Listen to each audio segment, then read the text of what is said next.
नमस्कार साथियों, मैं हूं अमरचंद यादव, राष्ट्रीय प्रसार टीवी जर्नलिस्ट, जिला मुख्य पत्रकार अयोध्या। इस समय हम समाजवादी पार्टी जिला कार्यालय गुलाबबाड़ी में मौजूद हैं। हमारे साथ समाजवादी पार्टी के जो पदाधिकारी हैं, आज अधिवक्ताओं को जो मनोनयन किया गया है उसका पत्र वितरण था।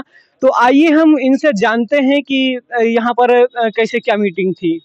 सर, आपका नाम? जी, मेरा नाम शावेज़ जाफ़री एडवोकेट, मैं जिला अध्यक्ष हूँ समाजवादी अधिवक्ता सभा। जी।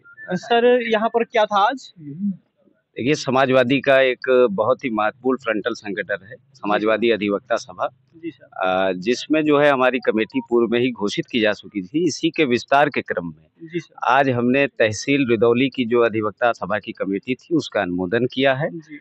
और ये अनुमोदन हमारे आदरणीय समाजवादी पार्टी के जिला अध्यक्ष जी पारसनाथ यादव जी और जी। महानगर के अध्यक्ष श्यामकृष्ण श्रीवास्तव जी जी। और अन्य गरिमामय वरिष्ठ नेताओं की मौजूदगी में किया जी। गया है। इसके अलावा हमने जिला सचिव एक गरिमा यादव जी, श्रीमती गरिमा यादव जी हैं, जी। इनको नियुक्त किया गया है। जी। ये महिलाओं को अधिवक्ता सभा से जोड़ने के लिए कार्य करेंगी। जी। और राजकुमार यादव जी, ये सोहावल जी। तहसील के अध्यक्ष आज मनोनीत किए गए हैं। ये जी। भी शीघ्र अपनी कमेटी दे जी। करके समाजवादी पार्टी का जी। कारवा बढ़ाएंगे। कहने का मतलब समाजवादी पार्टी के जो अधिवक्ताओं द्वारा आज जो अधिवक्ताओं की मीटिंग की गई थी, जिसमें लोगों को मनोनीत करके एक पत्र वितरण किया गया है। आज हमारे साथ यहाँ पर कई साथी मौजूद हैं जो समाजवादी पार्टी की नीतियों को लेकर के, समाजवादी पार्टी के जो राष्ट्रीय अध्यक्ष जी की जो उनके जो विचारों को लेकर के जन-जन तक पहुँचाने का जो प्रयास कर रहे हैं। और ये अधिवक्ता की जो मीटिंग थी, जो इनका मनोनयन पत्र आज वितरण हुआ है, ये समाजवादी पार्टी को कहाँ तक कितनी मजबूती प्रदान करेंगे, आइए हम इनसे जानने का प्रयास करते हैं। देखिए, जो अधिवक्ता वर्ग है ये समाज का एक सबसे बुद्धिजीवी वर्ग में गिना जाता है। जी। आज़ादी से लेकर के आज तक जी। अधिवक्ता वर्ग ने हमेशा सक्रिय और महती भूमिका निभाई है। जी। जी। अधिवक्ता की आवाज़ बुलंद होती है, हम हमेशा गरीबों और शोषित वर्ग की लड़ाई को लड़ते हैं। जी। हमारे पार्टी के पूर्व राष्ट्रीय अध्यक्ष उत्तर प्रदेश के माननीय मुख्यमंत्री नेताजी मुलायम सिंह यादव जी ने सारे उत्तर प्रदेश में मैं गारंटी से ये बात कह सकता हूँ कि अधिवक्ता हित में सबसे ज़्यादा अगर योजनाएँ और कार्य किसी नेता ने किए हैं तो वो धरतीपुत्र माननीय मुलायम सिंह यादव जी थे। जी। जिसके बाद उसी परंपरा को हमारे वर्तमान राष्ट्रीय अध्यक्ष माननीय अखिलेश यादव जी आगे बढ़ा रहे हैं। जी। और अधिवक्ताओं के हित में सोचने वाली पूरे देश में सबसे बड़ी पार्टी समाजवादी पार्टी है। जी। अधिवक्ताओं का रुझान इसी वजह से तेजी से जी। समाजवादी अधिवक्ता सभा के तत्वाधान और समाजवादी पार्टी जनपद अयोध्या के अध्यक्ष जी के तत्वाधान में लगातार ये कारवां बढ़ता जा रहा है। जी। जैसा कि भारतीय जनता पार्टी अगर वो कहती है कि हमारी सरकार ना होती तो आज ना राम मंदिर का निर्माण ना होता, राम मंदिर ना बनता। तो हम आप सबसे ये जानना चाह रहे हैं कि अधिवक्ताओं की इस पर क्या विचार है, क्या विमर्श है? क्या राम मंदिर जो बन रहा है, राम मंदिर जो बनकर के तैयार हुआ है, इससे क्या भारतीय जनता पार्टी को आने वाले 2024 के लोकसभा चुनाव में क्या एक बड़ा फ़ायदा पहुँच सकता है? देखिए, सबसे पहले तो एक चीज़ ये क्लियर कर दूँ, जितना मुझे नॉलेज है, जी। जो राम मंदिर अयोध्या में निर्माण हुआ है, श्री जी। राम जी का मंदिर, जी। ये माननीय सर्वोच्च न्यायालय के आदेश से बना है। जी। पहली चीज़ तो ये स्पष्ट कर लीजिए कि जी। ये एक संवैधानिक और एक कोर्ट का आदेश है, कोर्ट के आदेश का सभी सम्मान करते हैं। जी। रही फ़ायदे और नुकसान की बात, तो जी। भगवान से कोई राजनीतिक फ़ायदा लेना ये कहीं पर कोई बात नहीं है। भगवान जी। श्री राम हमारे लिए भी मर्यादा पुरुषोत्तम है जी। और हम उनका सम्मान करते हैं। जी। लेकिन भगवान कभी भी राजनीति का सब्जेक्ट नहीं होता। राजनीति का सब्जेक्ट डेवलपमेंट, शिक्षा, स्वास्थ्य, सड़क, रोजगार, जी। चुनाव इस 21वीं सदी में इस पर होना चाहिए। धर्म हमारी आस्था का विषय होता है, हमारे दिल और दिमाग में जी। रहता है। तो कहने का मतलब जो समाजवादी पार्टी से जुड़े जो अधिवक्ता हैं, जो पदाधिकारी हैं, जो कार्यकर्ता हैं, उनका सीधे रूप से यही कहना है कि भगवान श्री राम हमारी आस्था का विषय है, हम उन पर कोई टीका-टिप्पणी नहीं करते, भगवान को हम भी मानते हैं। लेकिन जो भारतीय जनता पार्टी की सरकार है, वो राम मंदिर पर राजनीति ना करके वो शिक्षा और विकास और लोगों को कैसे बढ़ाया जाए, समाज में शोषित वर्ग को कैसे उठाया जाए, इस सब पर समाजवादी पार्टी बात करती है। और इसके साथ-साथ भारतीय जनता पार्टी को भी बेरोजगारी के बारे में भी सोचना चाहिए। जैसा कि भारतीय जनता पार्टी हमेशा ये कहती है कि अखिलेश यादव केवल यादव और मुस्लिम की राजनीति करते हैं, तो ये कहाँ तक सत्यता है इसमें? समाजवादी पार्टी के स्थापना काल से ही समाजवाद का मतलब ही होता है कि सब व्यक्ति इसमें एक बराबर है। जी समाजवादी पार्टी कभी किसी एक जात पात की नाम नहीं करती। ये तो विपक्ष के आरोप हमारे ऊपर हो सकते हैं, जी लेकिन समाजवादी पार्टी ने हमेशा हर वर्ग, हर जात और हर पात के लिए काम किया है और डेवलपमेंट के लिए काम किया है। हमने बिना जात पात देखे अपनी सरकार रहते सभी छात्रों को लैपटॉप बांटने का काम किया है, सभी लड़कियों को, छात्राओं को साइकिल देने का काम किया है। ये तो विपक्ष का एक इल्जाम हो सकता है। समाजवाद में नेताजी मुलायम सिंह यादव जी के समय से लेकर के आज तक हर वर्ग के जितने बड़े नेता हमारी समाजवादी पार्टी में प्रतिनिधित्व रहा, अन्य किसी दल में नहीं रहा। नेताजी हर वर्ग, हर जात के लोगों को सम्मान देते थे। वही परिपाटी हमारे यहाँ भी आज भी मौजूद है और माननीय राष्ट्रीय अध्यक्ष जी भी, अखिलेश यादव जी भी उसी रास्ते पर है। ये कहना गलत है कि हमारी पार्टी कोई सिर्फ एक वर्ग के लिए काम करे। तो हमारे साथ इस समय मौजूद हैं समाजवादी पार्टी के तेज तर्रार और काफी सक्रिय सदस्य की तरह एक पूरी समाजवादी पार्टी को एक नई मजबूती देने वाले समाजवादी पार्टी के जिला अध्यक्ष माननीय पारसनाथ यादव जी। तो हम इनसे भी कुछ प्रश्नों पर चर्चा करेंगे, इनसे भी कुछ जानने का प्रयास करेंगे। सर इस भारतीय जनता पार्टी कहती है, भारतीय जनता पार्टी कहती है कि जब से भारतीय जनता पार्टी की सरकार आई है, उत्तर प्रदेश से गुंडा राज खत्म हुआ है, भ्रष्टाचार खत्म हुआ है और राम राज की स्थापना हुई है। ये कहाँ तक आपको धरातल पर मजबूत दिखाई देता है, कहाँ तक इसमें सत्यता है?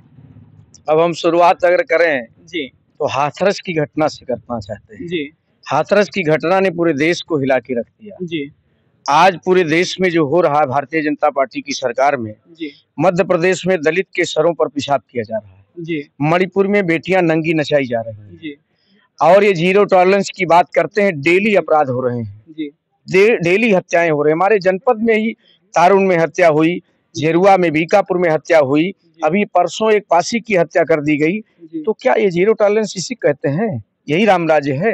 जी तो कहने का मतलब जो भारतीय जनता पार्टी से जो जुड़े कार्यकर्ता हैं, जो उनके नेता हैं, वो कहते हैं जो राम को लाए हैं हम उनको लाएंगे।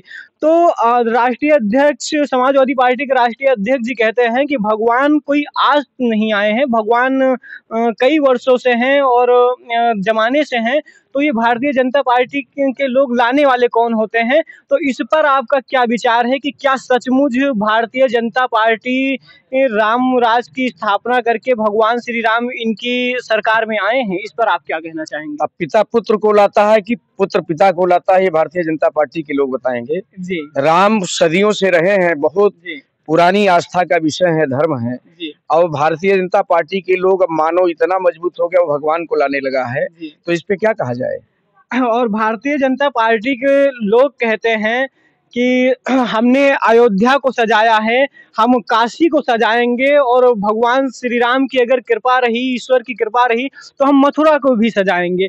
क्या आपको इसमें ये नहीं लगता कि ये केवल पॉलिटिकल गेम खेला जा रहा है? क्या आपको इसमें नहीं लगता है कि ये केवल राजनीतिक चीजें हैं, ये शिक्षा और बेरोजगारी के मुद्दों से भटका रहे हैं? आपको क्या लगता है? हमारा कहना ये है कि अगर वो सुप्रीम कोर्ट ने आदेश किया है तो इतनी जल्दीबाजी क्या थी? अभी एक तल्ला ही मंदिर बन पाया, 3 फ्लोर बनने हैं और उद्घाटन फाइबर के उसको जो स्ट्रक्चर को बना के उसमें मूर्ति की स्थापना करके उसका उद्घाटन कर दिया गया। ये तो 2024 के चुनाव को हिंदू आस्था को जोड़कर उससे फायदा लेने की बात हो गई। रही बात, जब 2014 में इस देश के ऊपर 57 लाख करोड़ रुपए कर्जा थे, आज इस देश के ऊपर 1,87,00,000 करोड़ रुपए कर्जा हो गए हैं। तो ये इस देश को क्या दे रहे हैं? आप पढ़े लिखे हैं, पूरा समाज पढ़ा लिखा है, पूरा देश जान रहा है कि देश पर कर्जा कितना बढ़ता जा रहा है। इस पे बड़ा सवाल हम करना चाहते हैं और ये कहना चाहते हैं कि आप हमको विकास दे रहे हो कि हमको कर्जी बना रहे हो? जी, भारतीय जनता पार्टी का ये कह रही है कि जब से हमारी सरकार आई है, हमने जो धुआं मुक्त रसोई का जो चलाया था, जो आयोजन चलाया था, उसके थ्रू, तो उसके अंतर्गत करोड़ों परिवारों को गैस सिलेंडर मिला मुफ्त में, रसोई के लिए एक धुआं मुक्त हमने रसोई दी। तो भारतीय जनता पार्टी इसी के साथ ये कह रही है कि हमने करोड़ों परिवारों को गरीबी से निकाला है। तो ये कहाँ तक सत्य लगता है आपको कि क्या उन्होंने भारतीय जनता पार्टी ने करोड़ों गरीब परिवारों को क्या निकाला है गरीबी से? चलिए हम मान लेते हैं कि उन्होंने जी। करोड़ों सिलेंडर बांटे, जी, लेकिन उन्होंने वादा किया था कि हम सिलेंडर फ्री देंगे। जी, हम हर त्योहार पर एक सिलेंडर फ्री देंगे। जी, कभी उन्होंने किसी त्योहार पर सिलेंडर फ्री नहीं दिया। जी, 450 का सिलेंडर जी, आज वो 1100 से 1300 के बीच में दे रहे हैं। जी, तो क्या यही है सिलेंडर देने का मकसद? पहले आप कहेंगे जी, कि ये जो रोटी हम दे रहे हैं, फ्री दे रहे हैं, बाद में उसका आप पैसा लेने लगेंगे। तो इसको देने ना देने से क्या फायदा है? जी, ये तो जनता को बेवकूफ बनाया गया कि जी, 450 का सिलेंडर हम 1100-1300 में खरीद रहे हैं। जी, तो जितना आपने अगर 5 किलो राशन दिया तो 50,000 रुपए हमसे ले लिया आपने। जी, तो इसका कोई मतलब तो है नहीं। जी। तो कहने का मतलब ये भारतीय जनता पार्टी कहती है कि हमारी सरकार जो है ये सबका साथ सबका विकास करती है। हमारी सरकार ये जातिवाद की राजनीति नहीं करती है, समाजवादी पार्टी जातिवाद की राजनीति करती है। और वहीं सपा के राष्ट्रीय अध्यक्ष भाजपा पर एक बड़ा आरोप लगाते हैं कि ये धर्मवाद की राजनीति करती है। तो इसमें कहाँ तक सत्यता है? अब अमित शाह के बेटे जय शाह कहाँ क्रिकेट खेलने गए थे हम जान नहीं पाए, लेकिन आज वो उसके राष्ट्रीय अध्यक्ष बने बैठे हैं। जी, और राजनाथ सिंह रक्षा मंत्री हैं, उनके बेटे पंकज सिंह का है विधायक हैं। हम नहीं समझ पाते हैं ये जातिवाद, ये जो है परिवारवाद नहीं है, जी, ये जातिवाद नहीं है। जी, तो आप जो करोगे वो अच्छा है। जी, अगर हमारे घर में कोई नेता बन गया, वो जी। संघर्ष कर रहा सड़कों पर, जी। जब सड़कों पर आंदोलन की बात आती है जी। तो जो आंदोलन करेगा वही उसी की पहचान तो बनेगी। जी। आज हमारे अधिवक्ता सभा के साबे जाफरी जी काम कर रहे हैं, जी। तो अधिवक्ता और पूरे जनता में इन्हीं की चर्चा होगी। जी। तो जिस परिवार से जो आदमी सड़क पर संघर्ष करता जाए मुद्दों को लेकर, जी। वही तो राजनीति में कदम रखेगा। जी। तो इस बार समाजवादी पार्टी पर जो आरोप लगता था कि समाजवादी पार्टी यादव और मुस्लिम की राजनीति करती है, तो हम जो तो सूची आई है उसके अनुसार 26 जिलों से यादवों का टिकट काट दिया गया है लोकसभा चुनाव से। तो समाजवादी पार्टी के राष्ट्रीय अध्यक्ष अखिलेश यादव जी ने विपक्ष को ये दिखाने का प्रयास किया है कि हमने जातिवाद को एकदम से जड़ से खत्म करने का प्रयास किया है। तो क्या इन्होंने दलितों को इस बार काफ़ी महत्व दिया है पीडीए गठबंधन के तहत पिछड़ा दलित अल्पसंख्यक। तो क्या इस बार पिछड़ा दलित अल्पसंख्यक समाजवादी पार्टी की जो नैया है वो पार लगा पाएगी? देखिए, 2024 जहाँ के तक लोकसभा जात की चुनाव? बात है, जी, हमारी पार्टी में जी, डॉक्टर लोहिया जी की पूजा होती है। जी, पूरे एशिया में सबसे बड़ा जनेश्वर पार्क बना। जी, आज नेताजी जिन्होंने पार्टी का गठन किया, आज उनके नाम से कुछ नहीं है। जी, नेताजी यादव थे जी, और जनेश्वर मिश्रा के नाम से जनेश्वर मिश्र पार्क बना, जो एशिया का सबसे बड़ा पार्क है, जी, 450 एकड़ में है। जी, और लोहिया जी व्यापारी बिरादरी के थे, जी, तो हम कैसे जातिवादी हो गए? हम जिसकी पूजा करते हैं वो व्यापारी बिरादरी का है। और जनेश्वर मिश्र जैसा विश्व का लेवल का काम किया, वो ब्राह्मण बिरादरी के हैं। अवधेश प्रसाद जी जिससे दलित जो राष्ट्रीय महासचिव हैं, हमारे नेता के बगल बैठते हैं, वो दलित बिरादरी के हैं। हम कैसे कहें कि हम जातिवादी हैं? जी। तो कहने का मतलब आपका ये मतलब है कि ब्राह्मणों को समाजवादी पार्टी में जो सम्मान दिया गया है, वो सम्मान शायद भारतीय जनता पार्टी के लोग ब्राह्मणों को नहीं दे सकते हैं। और आपने अपनी बातों को बेबाकी से जिस प्रकार से रखा है, वो काफ़ी ठीक था। तो इसीलिए राष्ट्रीय प्रसार की ओर से आपको बहुत-बहुत धन्यवाद। और जो हमारे अन्य साथी हैं, हम उनसे भी जानने का प्रयास करेंगे। मैम, आपका क्या नाम है? गरिमा यादव। जी, गरिमा यादव जी। मैम, समाजवादी पार्टी इस बार कितने सीटों पर आपको लगता है कि समाजवादी पार्टी पिछली बार जो 5 सीटों पर जो उसका विजय पताका लहराया था, इस बार क्या 5 सीटों से ऊपर कुछ समाजवादी पार्टी जीत सकती है? कितना? बिल्कुल जीत सकती है। जी। इस बार समाजवादी पार्टी जीतेगी, जी। ज़्यादा से ज़्यादा सीटों पे जीतेगी। जी। जैसा कि पिछली बार बहुजन समाजवादी पार्टी से समाजवादी पार्टी का गठबंधन था, तो इस बार गठबंधन मायावती जी ने गठबंधन को मना कर दिया है गठबंधन करने से।